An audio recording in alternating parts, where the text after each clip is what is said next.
This here is the field strip of this gun here.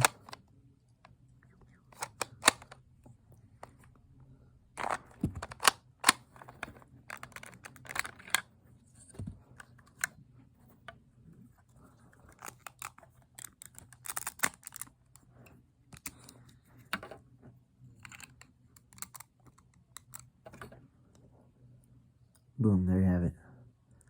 This is the base.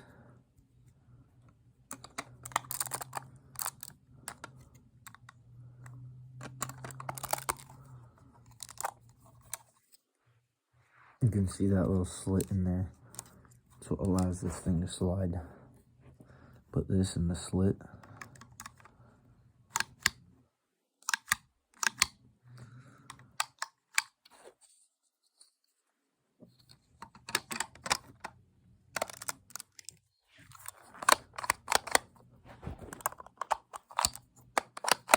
Ready to fire.